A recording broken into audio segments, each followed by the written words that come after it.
For those of you who have ordered a shell from me, this video is meant to help. Here is a shell. You receive it exactly like this in the mail, just in the envelope. Here's another shell. Screwdriver's on the bottom, tape there. So what you do, open that shell up. But first, we're going to take your old controller, or this is actually a new controller, but we're going to take a controller, a working controller. Take all 7 screws out around there, and the 7th one is right here. It's the 7th screw. So then we just take this apart.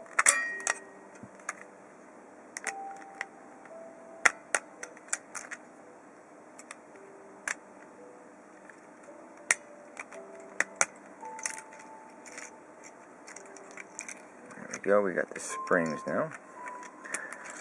Just need the pads, we don't need these.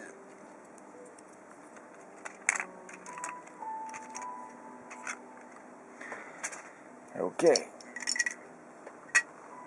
And today we'll be putting together this controller.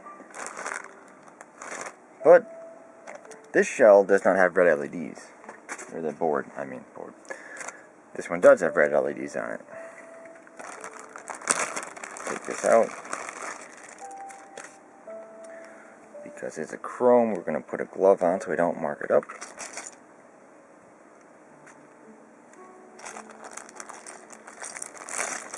Right now we're just opening everything up, getting it spread out so we can access it.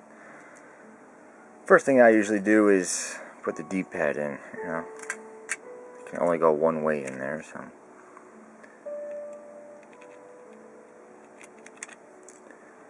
You don't line up properly, there we go.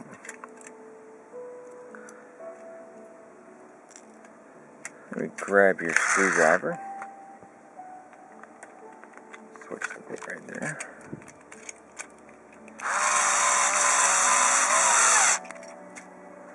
Put the pad on there. There. Hopefully this is the most work you have to do is that screwdriver, but we'll see.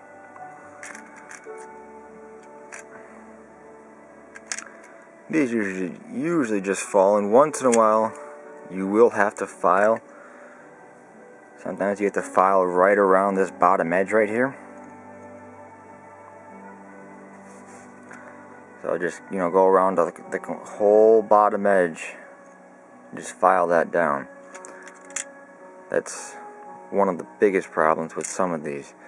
And also on some of these, there's like little things that stick up. You want to file the bottom flat, or just make sure they're flat.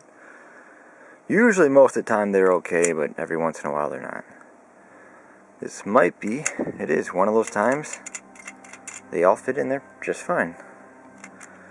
There, that was easy. Then, the not so fun part, this little guy, the sync button. I usually bend this back.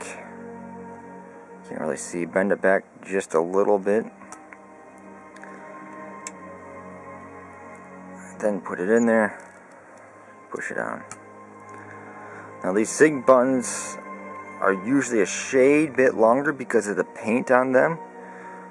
Just check it to make sure, and if anything, just file it down a few times. So, another thing to note, I don't have my cutters with me, but there's a little edge. The camera will focus on. There's a little edge right there, you can see it. See how this side does not have an edge on it? You just cut that edge off and then put your controller together. Here, we got a pair of my big cutters, I guess, and it might work. Just cut the edge off, and there. Oh, that took the sync button out, but now it's a lot more flat than it was. Probably should do that before you put the sync button in. There. So that part is ready to go.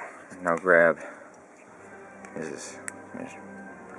push the joysticks on there.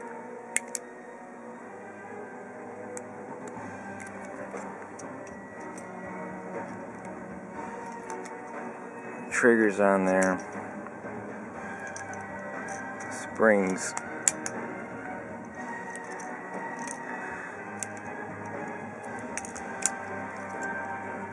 And don't forget to, connect these two. You can just use your screwdriver also, it works. There. Then, your board's like this. Everything's ready to go. I usually put these guys up on top here so they don't hit the controller.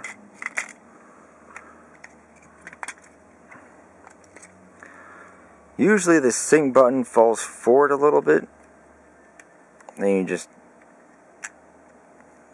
pry it up.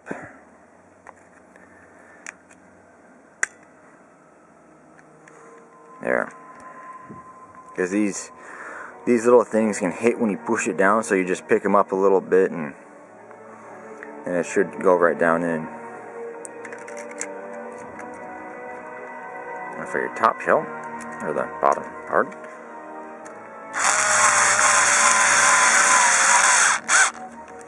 This video I'm only going to put in one just to hold it together. You don't need to see me screwing in 6 more screws, so. There, that is your controller. Done already.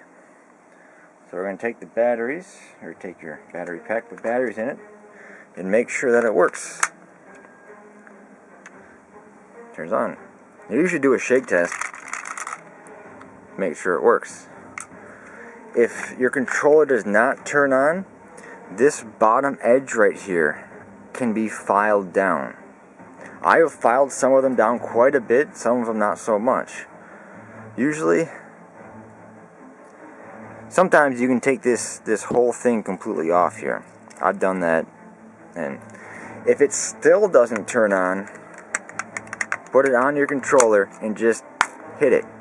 You might hit it harder than that, but hit it. I don't know exactly why, but that actually seems to work. But controllers together, obviously the screws are not in, but make sure everything clicks right, that the pads stay lined up properly. Everything works. Make sure the sync button works. That's the biggest thing. If it doesn't click, you need to take it back apart and file it down a little bit, because there's too much pressure there. That's really about it, I think. Together, besides those 6 screws, but there you go. You got your new customized working controller. Thanks for watching, and hope this helps.